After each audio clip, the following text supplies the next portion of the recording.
আমাদের দেশের কিন্তু এখন ছেলেরা বিয়ে করছে কিন্তু বউটা সরকারি বউ আসছে, সরকারি বউ করে এরকম দেখবেন স্টেজে বিয়ে বাড়িতে প্যান্ডেল হয়, প্যান্ডেল হচ্ছে না, প্যান্ডেল স্টেজ করছে, জামাই আর বউকে অলিমার দিনে বস করিয়ে দিচ্ছে, লোককে বলছে এটা সরকারি বউ, সবাই দেখে বলছে না বলে এই গায়ে লাগার কথা। প্যান্ডেলে বউকে বস করিয়ে দিয়েছে, তোমরা বন্ধু বান্ধবরা গিফট নিয়ে আসবে, আর কত ভালো লাগবে। চারটা বন্ধু বিয়ে খেতে এলো, তোমার বউ তোমার পাশে স্টেজে বসে আছে, একজনকে বলছে এই চলে যায়,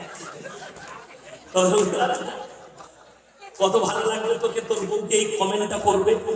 আচ্ছা, তুমি বিয়ে করলে বউটাকে স্টেজে বসিয়ে দেশের লোককে দেখাতে হচ্ছে। শুনেছেন কোন মৌলবীর বিয়ে হয়েছে তার বউটা দেশের লোক দেখছে? তাইলে মৌলবী ভুল কাজ করছে না তুমি করছো, এটা বিবেচনা করলে পেয়ে যাবে। মৌলবীরা ভুল পথে আছে না তোমরা আছো, হুজুররা ভুল করছে না তুমি করছো, এটা পার্থক্য পেয়ে যাবে। বলে দিই আপনাকে, যারা পশ্চিমী দুনিয়া থেকে ফলো করতে চাইছেন, যুবকরা ভালো করে শুনবেন, পশ্চিমী দুনিয়া যারা ফলো করছেন, London, America, Britain, Japan, German, Australia, উত্তর কোরিয়া, দক্ষিণ কোরিয়া, ব্রাজিল, আর্জেন্টিনা, যতগুলো দেশ আছে বেঈমান কাফেরের, তারা তাদের পার্লামেন্টে পাস করে দিয়েছে দেশেতে আইন যে বর্তমানে এরপর থেকে মায়ের পরিচয়ে ছেলেরা বাঁচতে পাবে। নাউজুবিল্লাহ বল, মায়ের পরিচয়ে বাঁচতে পাবে। কেমন? তার মা বিয়ে করে, তার নাম দিয়েছে এখন বড় লোকরা রিলেশনশিপ, এটা শিক্ষিতরা দিয়েছে, চাষিবাসীরা নয়, নাম হয়েছে রিলেশনশিপ। জিনিসটা এখন জানে আজকে কতই ফেব্রুয়ারি? 16ই ফেব্রুয়ারি।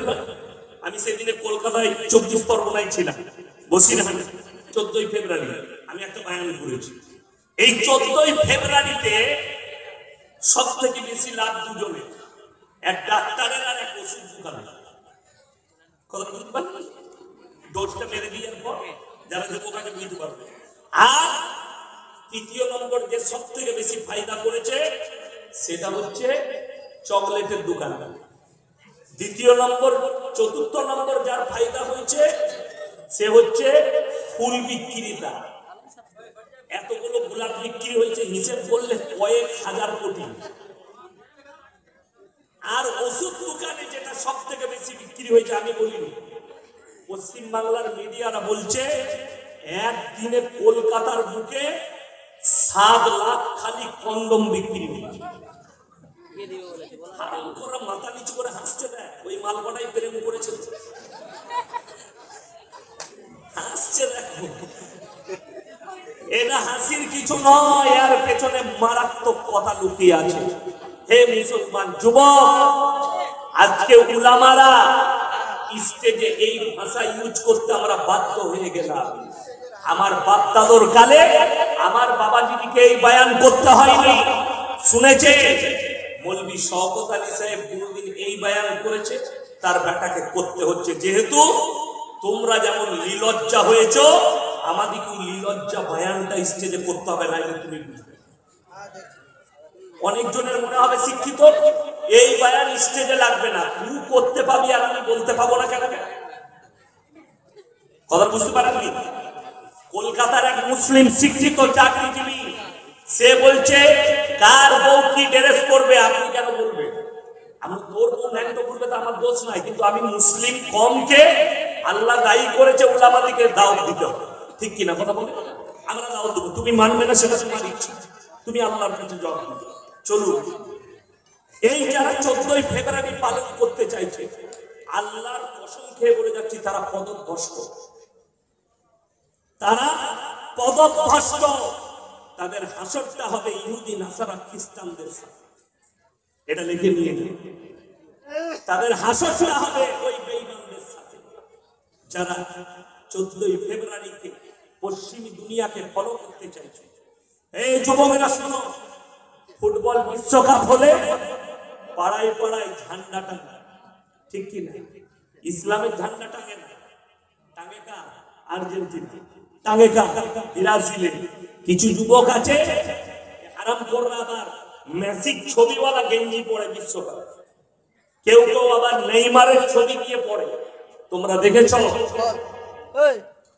এই দুটো নয়, খ্রিস্টান আর ইহুদিদের যতগুলো প্লেয়ার ছিল বিশ্বকাপে, তারা নিজেদের শরীরে দাজ্জালের টাট্টু করে প্রমোট করেছে।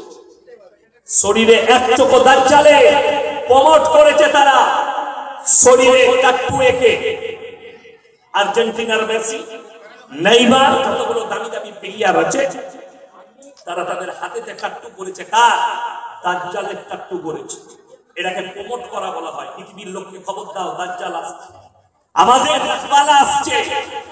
এটা ইহুদিদের মেসেজ পৃথিবীর মুসলিমদের কাছে। অথচ তুমি ভক্ত হয়ে আছো। তা মসজিদে শুয়েছিলাম, ছেলেটাকে চিনি না, মুলাকাত করতে গেল, মাথায় টুপিও আছে কিন্তু টুপিটা বারবার উঠে যাচ্ছে। কেন? চুলটা কেটেছে শুয়োরের মাথার মতো। ভক্ত কিন্তু আমার, ভক্ত কার? আমার। বলছে হুজুর সবসময় আপনার মায়ের শুনি, কিন্তু চুলটা বুঝতে পারলাম দুদিকটা চাচা, ওপরটা শুয়োরের মাথার মতো উঠে আছে।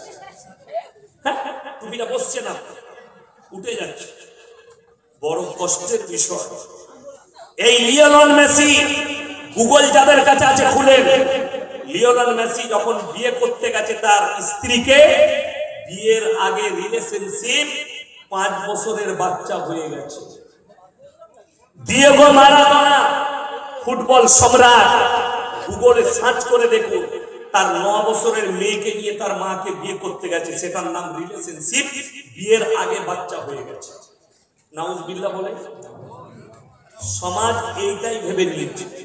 আল্লাহর নবী জনাবে মুহাম্মদুর রাসূলুল্লাহ সাল্লাল্লাহু আলাইহি ওয়াসাল্লাম নবীজির হাদিস শুনেলেন, কিয়ামতের পূর্বে সমাজের বুকে হারাম আওলাদে ভরে যাবে, হারাম আওলাদে ভরে যাবে। যারা আমার বয়স্ক বাবাজি আছে তারা চোখের পানি ফেলান আল্লাহর ঘরে ঢুকে, আল্লাহ আমার কওমকে, আমার পরিবারকে বাঁচা, নাইলে বড় বিপদ আছে সামনে। হারাম আওলাদ গুলো কিভাবে প্রকাশ পাবে বলে দিই, আপনি অবাক হয়ে যাবেন। এখন লোকরা ভয়ে মৌলবীর কাছে ফতোয়া নিচ্ছে, কিন্তু বিপদ করে বসে আছে। কেমন? বউকে তালাক দিয়ে দিয়েছে, সেই বউকে নিয়ে ঘর করছে, কেউ কি জানায়নি। বউকে বলেছে তুইও বলবি না, আমিও বলবো, কিন্তু চালিয়ে যায়। তারপর থেকে তালাক দেওয়ার পর থেকে যতদিন তার সঙ্গে ঘর করবে সে জিনা করছে, বলাৎকার করছে, এবং যতগুলো বাচ্চা পয়দা হবে হারাম করবে। এটা একদম বর্তমান সময়ে যে পাপটা এসে দাঁড়িয়েছে, আপনি থানায় কেস করলেও কিছু করতে পারবেন না। কেন? সরকার আইন পাস করিয়েছে পরকীয়া। একটা মেয়ে যদি পরকীয়া করে কোনো ব্যাপার নয়, একটা ছেলে যদি পর স্ত্রীর সঙ্গে জিনা করে এটা সমাজের কোনো ব্যাপার নয়। আমি বলে যাই,